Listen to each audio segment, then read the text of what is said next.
from Augusta. You're watching News 12 at 6 o'clock. And happening now at 6 o'clock, a death investigation along a busy stretch of Washington Road involving a train and someone riding a bike. Audrey Dickerber joining us live from that intersection of Washington Road and Baston Road in Columbia County. So, Audrey, what do we know so far about this? As you guys said, someone was riding their bike across the tracks when they were hit by a train.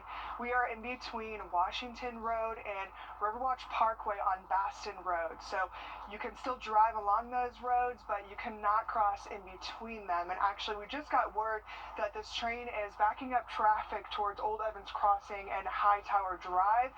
It's going to be that way for about at least another hour. Up until then, we've had people kind of out here watching, wondering what has been going on. And actually, the ambulance just left here about 30 minutes ago. So it's been a very sad scene out here, but we'll definitely keep you guys updated as we learn more.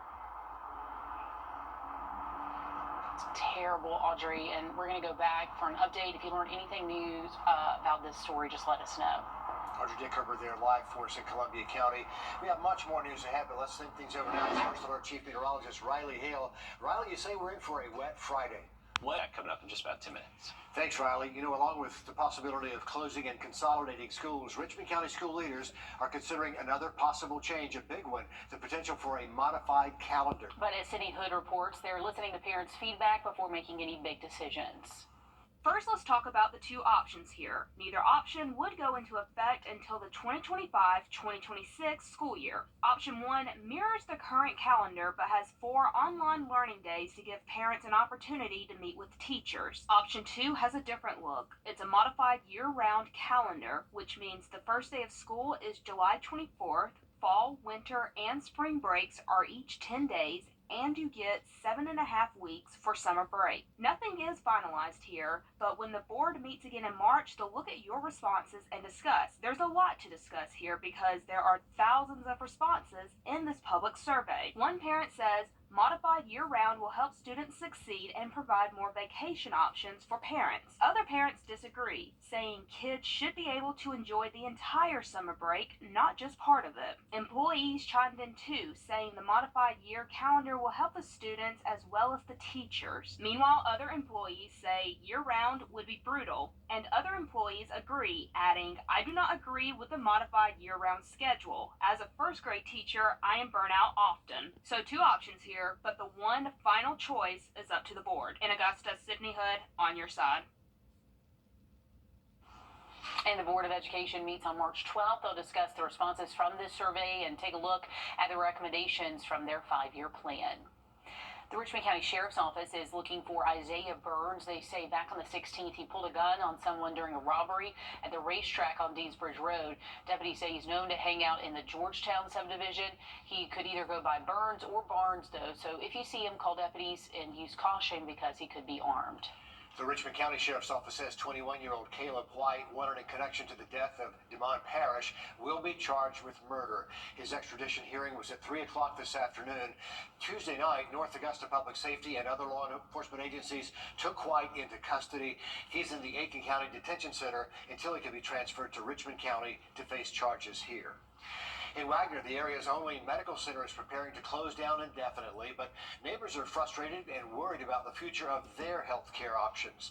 A lot of them will have to head to Aiken or Columbia, South Carolina to see a provider there. Taylor Martin spoke with city leaders about what's in store.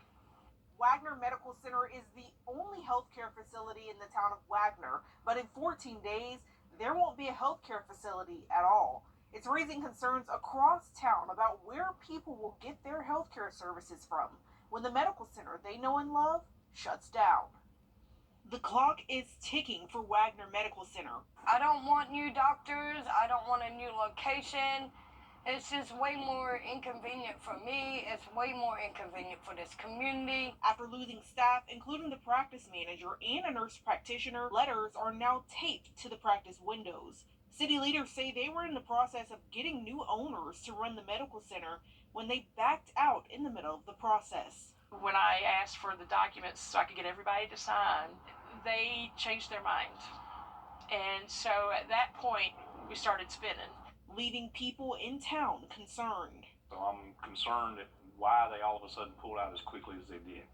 I mean, because it went from it's open to shop, it's closed. Mayor Michael Miller says this closing isn't unfamiliar territory. They've been here before. This will be the fourth time it has closed, and just like the prior 3 times, it will be temporary. We will get a service in here. Leaders also say the town currently owns the medical center, but to keep it up and running would be costly. It's a cycle people say they're tired of seeing repeated. We've taken the last medical person that's in this town that can provide care for people and help people out to keep them from having to travel a long way. We've let them leave, and we shouldn't have. So they say the medical center will close March the 14th. In the meantime, they say you could put in a request to have your medical records faxed over to a new healthcare provider.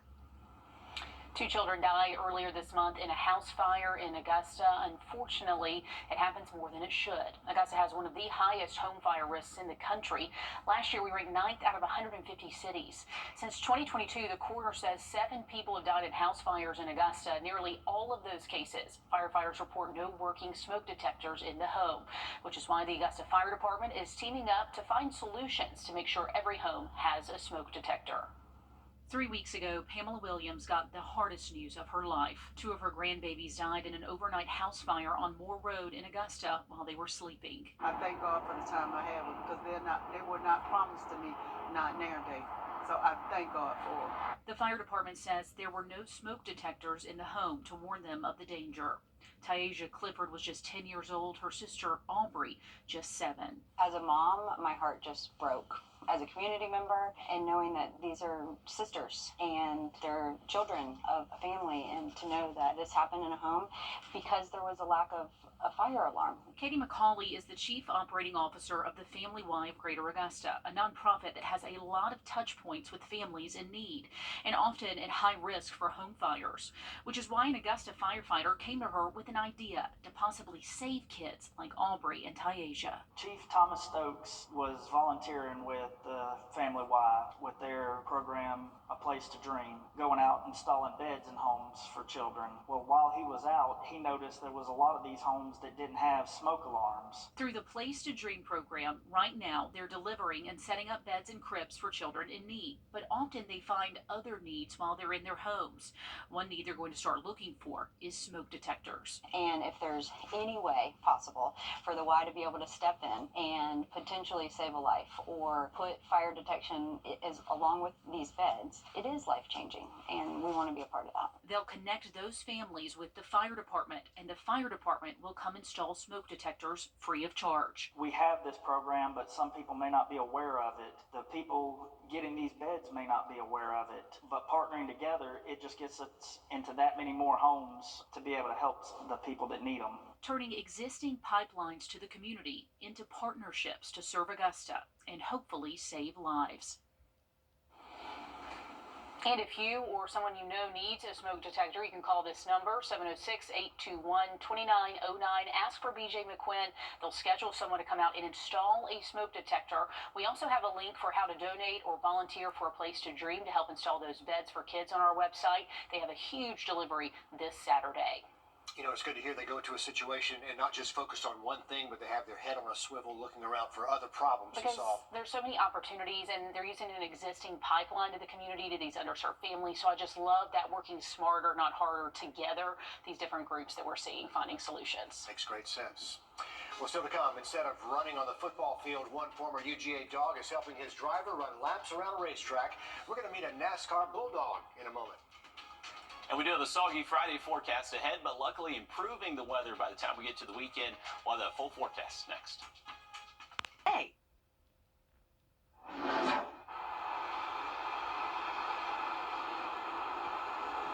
We're continuing to follow this developing story on Washington Road in Columbia County, a deadly situation over that way. The sheriff's office says a person was riding a bike crossing those train tracks right there when they were hit and killed by a train. The train, as you can see, is now blocking the intersection of Riverwatch and Washington Road. Old Evans Crossing and Hightower Drive, that's also blocked and will be like this at least for the next hour as they investigate that. But just a tragic scene right there at a busy train crossing. Riley, outside you can tell it's kind of gray and dreary. dreary. It's been like that most of the day. Definitely has, Lord. We saw our temperatures drop big. Something we're watching the next few days. A former Georgia Bulldog finding a way to stay competitive after leaving football. Will Volk caught up with Nate McBride, who's on the pit crew for a NASCAR team. As the cars speed by at 180 miles per hour, Nate McBride and the 34 pit crew watch and wait. I've always considered the pit crew like the offensive linemen. They don't get all the glory, but you know when they mess up. The football analogy is appropriate because he comes from that world. McBride used to play linebacker for the Georgia Bulldogs. Football it's a lifetime sport until it's not. So that's all we did growing up. I wasn't sure what I wanted to do. When graduation approached, McBride thought he was done competing until a recruiter encouraged him to try out for a different kind of team. If there's anybody that's not going to the league, tell them to come try out for NASCAR. And I was like, oh, well, I never watched it growing up, but I figured I'd give it a try. Crews up and down pit road use athletes who played other sports. This is such a good avenue into, continuing that competitiveness. Caution comes out, the 34 crew gets ready, knowing how much of a difference they're about to make. We could go from being in first in a race, you mess up one pit stop and you're in 20th. But to change 4 tires and fuel mistake-free in about 10 seconds, you have to work as a team. McBride is grateful he found one. It's been the best decision I've ever made. The Lord blessed me with having this opportunity, and I'm truly loving it. At Atlanta Motor Speedway, Will Volk on your side. So interesting. What a great place to recruit people who get the competitive spirit. So competitive, and the O-line looks like they're doing a great job out there right now. Yeah, holding strong. But McBride says 4 out of 5 guys on the 34 pit crew played another sport. Right, 3 played college football, 1 played in the minor leagues in baseball. So yeah, very competitive guys out there. Pretty in cool. a competitive place. Yeah. One tiny solution could help change the face of homelessness in Aiken. We're going to show you how after the break. Click, click. It's time for your watch and win word of the day. And today's word is a very special word. It is Richard. Oh, I feel seen and celebrated all of a sudden. Yes. What happened? Just insert that keyword on the News 1226 app for a chance to win a $70 gas card and be entered to win the grand prize, a 70-inch TV. Play your cards right. We might even send you a picture of Richard. Oh, boy. Once again, that keyword is Richard. It's our way to celebrate our 70th anniversary on air with you. We've apparently run out of words, haven't we? We're just getting started. Okay, homelessness in Aiken has jumped 600% since 2019, according to a recent count, and the solution could be small in size. As Nick Veland tells us, there's a growing effort to get roofs overhead sooner than later. The latest point-in-time count isn't the full story, according to the president of Aiken County Homeless Housing, George Clare. There's another 1,000 homeless folks out there. And numbers continue to rise.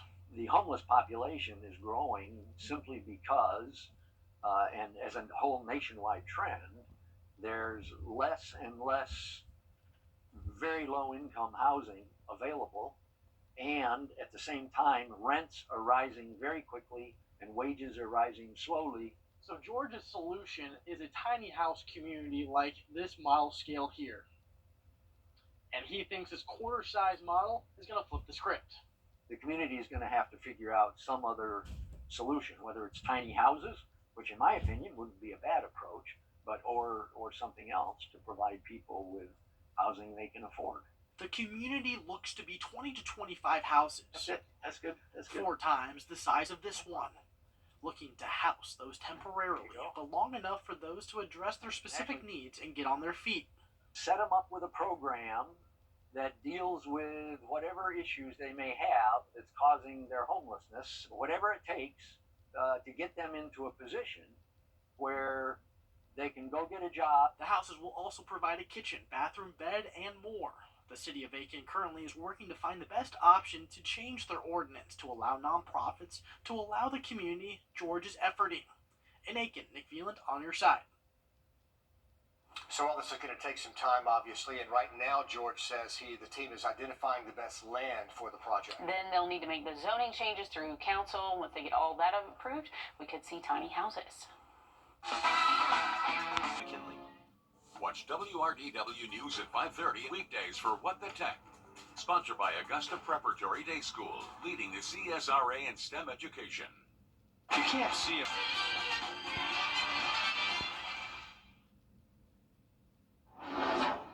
Just a heads up on some traffic issues happening along Washington Road and the train tracks in Columbia County. The sheriff's office telling us a person was riding a bike crossing those tracks when they were hit and killed by that train. The train is now blocking the intersection of Riverwatch at Washington Road and Old Evans Crossing and Hightower Drive. That's also blocked and will be like that for at least the next hour as they continue to investigate that fatal collision. And if you're heading out this evening, our temperatures. At the CBS Evening News, we focus on solutions, finding solutions to help people understand what are the right choices to make for you and your family.